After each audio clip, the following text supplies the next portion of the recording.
Yu is a talentless, scrawny doormat who joins an academy of talented students. But when he moves in with the 3 most popular girls of the academy, it leaves him no choice but to start spreading his talentless seed. It all starts at Seika Academy, where gifted students cultivate their talents, and our boy, Yu, has just transferred to this elite school. But on the first day, he's getting whooped by the vice captain of the martial arts club, while everyone watches. The vice captain scolds Yu for being a soy boy loser, and everyone looks down on him for not being able to follow in the footsteps of his mother, Subaru, an A-list actress who is the personification of greatness. The vice president tells Yu that he needs to show his talent to the 3 royals, who are the 3 top students at the academy. But out of anger, Yu tells him to stop comparing him to his mother. He charges at the vice president, but the anime gods forgot to give him plot armor, and he can only punch like a weakling and gets himself yeeted to the floor. Everyone watches in disgust at how pathetic the son of the great Subaru really is, but Yu reflects how he's used to being treated as a failure compared to his mother. Suddenly, he preaches and rizzes up the vice president to stop being obsessed with talent, and the dude actually folds for a second, realizing that Yu has his mother's godly charms. Yu simply gives up and walks away, not caring about the loss. But the vice president knows how fatal it is if Yu has no real talent, so he grabs him with the intention of beating him until he achieves greatness. But in that moment, the vice president gets kicked by the president of the martial arts club, and one of the 3 royals, Nico, who is the best martial artist at the academy. The next moment, surprising everyone with their presence, are the other 2 royals showing up. Miwa, the top performing student in the advanced program and chess hottest prospect, and Kazuki, the brightest star of the art department and the best theater actor. Yu trembles in fear, questioning why the 3 royals are here. Kazuki approaches him, and when she finds out that he's an absolute scrub with 0 talent, she bluntly informs Yu that he has no place in this school, which is filled with talented people.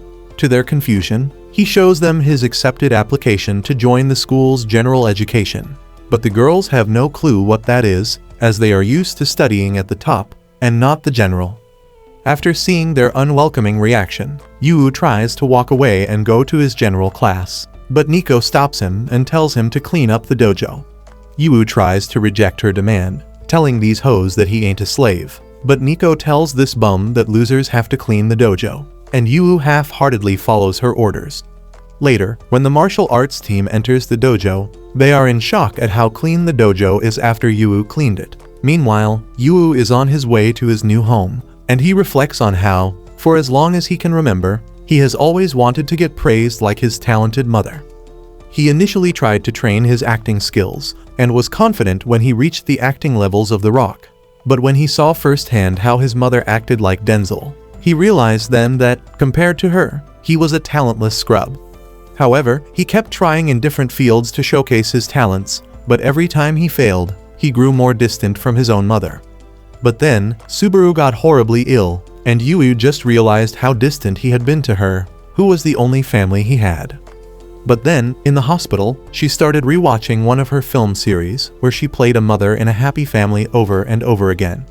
Yu told her how he liked that show, and his mother said that she loved it as well. She asked him what he loved about the series, and when he expressed his love for the scenes where the family had dinner, Subaru told him that she loved those scenes the best as well. It was then that Yu realized that, despite all the talent she had, what she truly wanted was to have a family like the one in that series. But before Yu could fulfill her greatest wish, she died, and left Yu a note, wishing for him to have his own happy family. While he doesn't know how to achieve it, Yu intends to get it and make up for everything he and his mother missed out on. He reaches the house he will be staying in, and to his joy, it's a massive, beautiful mansion. Suddenly, Nico pops up, attacking him while wearing her towels, calling him a creep and a burglar. Yu quickly says that he's not a burglar, and Nico demands an explanation from him. Suddenly, she slips and ends up on the floor in prime position for someone like Johnny Sins to pounce. Yeah, boy. Then, instead of helping her up, Yu mocks her using his aura, and when she tries to smack him, he throws a towel on her head and starts drying her. When she tries to fight back, he rizzes her to calm down, and she lets him dry his hair. Suddenly, the other two pop up after their long day, and they surround Yu, demanding an explanation. but Yu himself is confused about why the three royals are also here. In that moment, Yu's phone rings, and the owner of the house informs him that he will start living there as a favor he has for his late mother, and that he has 3 daughters living there. He hopes that Yu will get along with them, and that his talent can thrive, so his mother's legacy of greatness lives on. Yu realizes that the dream of having his own happy family is dead as the sisters don't welcome his presence in their home. They can't believe that their father took in a stray loser, and they refuse to take care of him. But Yu is still convinced there's hope that they can be a happy family together, and tries to win them over. He suddenly notices something on the floor, but Kazuki quickly picks it up before him. In that moment, he looks around and realizes that the house is a complete mess. He then sees that the sink is filled with dirty dishes, and the girls blame Kazuki for failing to do her chores, but she excuses herself, saying that she was too busy rehearsing theater. But Yu finds some broken plates hidden, and they realize that Kazuki did try to wash the dishes, but she was so horrible that she broke all of them, and Kazuki gets flustered. Then, Yuuki brings out the dirty laundry, and they reveal that Miwa was responsible for it, and she fails to do her chores as well. Out of frustration, Miwa tells Yu to take over her chore, but Yu has no issues with it. He then points out that Nico is responsible for house cleaning, which she failed in, but she has had enough of him mocking them for failing to do house chores.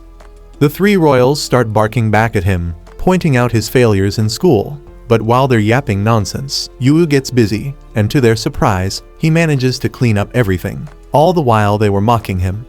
Nico remembers how he was the one who cleaned the dojo, and Yu uses his handsome face to riz them up. Oh my! And they all quickly regroup to avoid his charms. The next morning, Yu is excited that he has a day off, but suddenly, the house starts shaking, and he realizes that Nico is in the middle of her intense training in her dojo so early in the morning. He then finds Miwa already training to play shogi against Ai, and deep in frustration. And he finds Kazuki in the kitchen cooking up devious green juice like he's Walter White. He asks Kazuki what all of them are doing, and she informs him that they are doing their morning routine, stating that the same way he brushes his teeth in the morning, they all do their own routines. She then tells Yu that they will all head out and asks Yu to watch over the house. Wanting to build a happy family, Yu asks that they have breakfast together, and Kazuki coldly brushes him off, saying she wants to go to rehearsal. Yu then tries to get Miwa for breakfast, but to his surprise, she's already snacking on unhealthy foods while practicing shogi. However, when he tries to stop her, he can feel the immense aura coming out of her, and realizes that they remind him of his mom.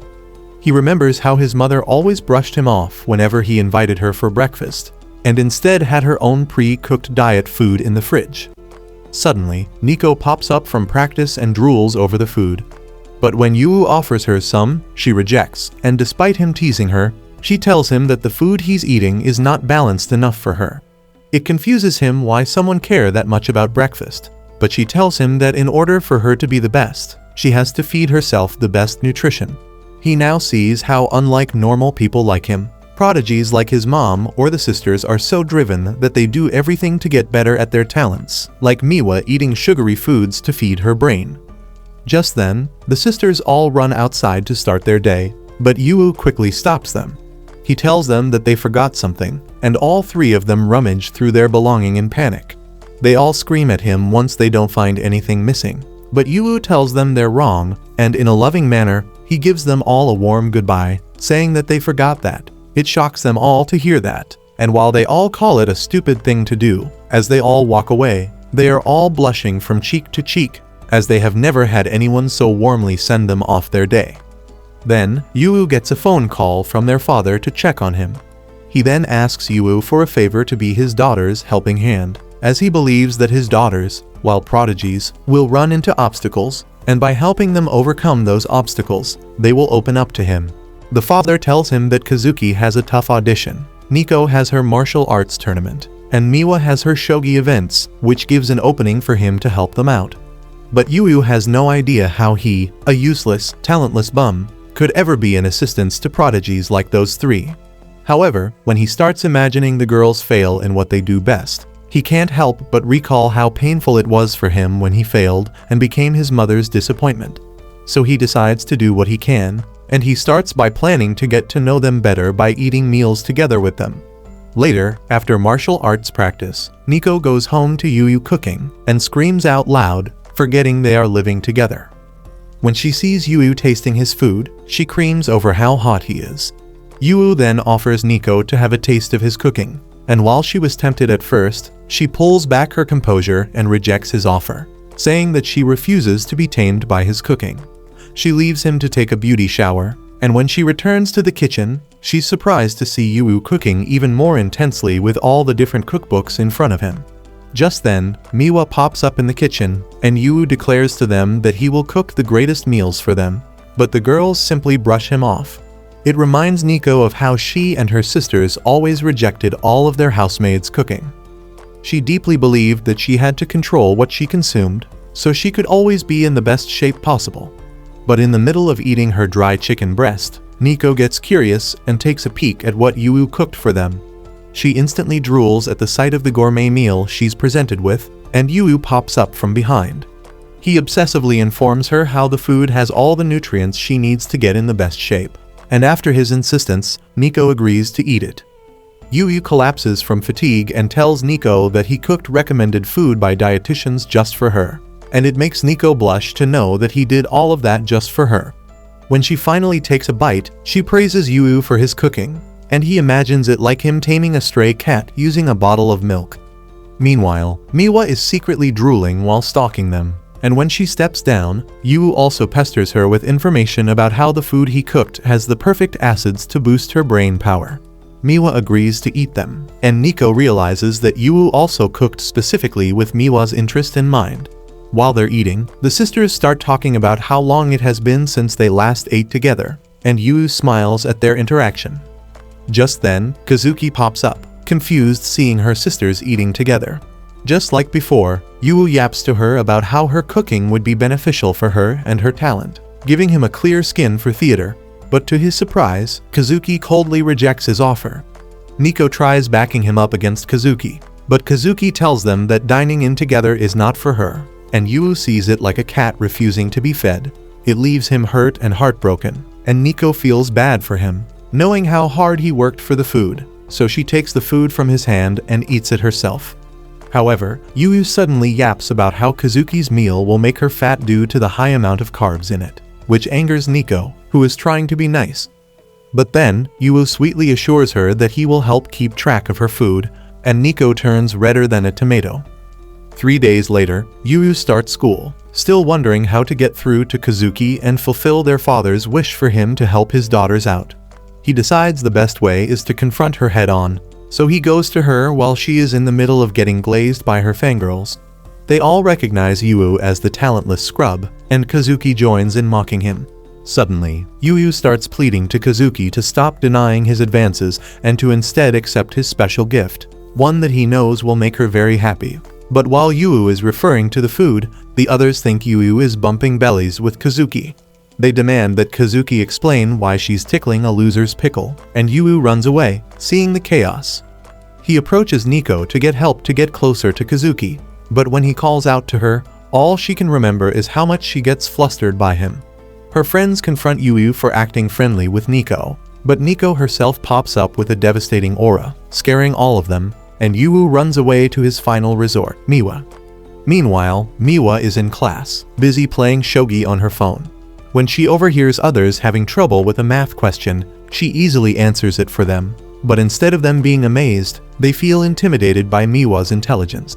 When Yu arrives, he realizes how, unlike her other sisters, and like back home, Miwa is extremely quiet at school. Yu tries talking to her and gets her to have lunch with him, but Miwa refuses and walks away from him. However, Yu refuses to give up and starts chasing her, which results in a wild goose chase around the campus, all because he wants to have lunch with her. It ends with them both slumped and out of energy, but Yu realizes that Miwa is as bad athletically as he is. He points out how Miwa is quiet in class, and she admits how, as one of the 3 royals, she struggles to connect with the others and talk about girls' stuff. Yu expresses how he can relate as a fellow royal like her, which annoys Miwa, and he tells her that he's a royal failure who fails at practically everything. In that moment, Miwa giggles at his foolishness, calling him an idiot. After calming down, they have lunch and Miwa informs Yu that to get closer to Kazuki, he has to find out her favorite food. Miwa recalls how when they were little, Kazuki asked their mother for something special to eat, and Yu realizes that he has to find Kazuki's favorite food, which is her mother's cooking. Later, at home, Yu tries to cook something special when Kazuki walks in and collapses in front of Yu. Then, they find out that she has a severe fever, and while the others try to care for her, she kicks them all out of her room, refusing their help. Yu refuses to give up and plans to send her more food, but Kazuki refuses to try them and calls them all disgusting, which frustrates Yu. He barges into her room to get her his cooking, and when she tries to kick him out, she feels extremely weak and falls on top of him. Yu tells her that she will miss her rehearsals if this keeps on going, and suggests that he become her acting partner until she gets better. He boasts himself as the son of the great actress, Subaru, who has started acting from a young age, and Kazuki realizes that she might be in the presence of greatness himself. But when Yu actually starts reading his dialogue, he sounds like a dying cow and gets kicked out for being useless. However, he refuses to give up trying and comes back days after days after days to be her acting partner, but always gets kicked out in the end. It frustrates Kazuki how unlike her, who is always flawless and dependable, Yu is someone so pathetic and unreliable. Then, one night, she goes downstairs and finds Yu watching all of her performance on the television while practicing his lines so he can get better. Kazuki feels touched by his effort, and even though Yu continues to be a trash actor, she acknowledges his hard work. The next day, Yu is back in her room, trying to be her acting partner, but after what Kazuki saw the night before, she doesn't kick him out and joins him in acting. It touches Yu, and to both of their surprise, Yu manages to deliver one line of dialogue brilliantly. He starts crying to his mother, feeling emotional about how he manages to act well after more than 10 years of trying, and Kazuki can't help but feel envy with how passionate Yu is with his own struggles. Kazuki admits her defeat and agrees to eat his cooking so she can get healthier. Yu celebrates and promises to cook her a masterpiece, but Kazuki asks him to stop and tells him that she has a request. Before she says anything, Kazuki curls up in her bed, feeling embarrassed by what she's about to say. After gathering enough courage, she tells Yu that she doesn't like eating carrots, mushrooms, bell peppers, and many more. And Yu realizes that all this time, Kazuki was just a fussy eater. Thank you for watching today's recap video. If you enjoy this recap, comment down below Prodigy Rizzler and hit the like button for part 2.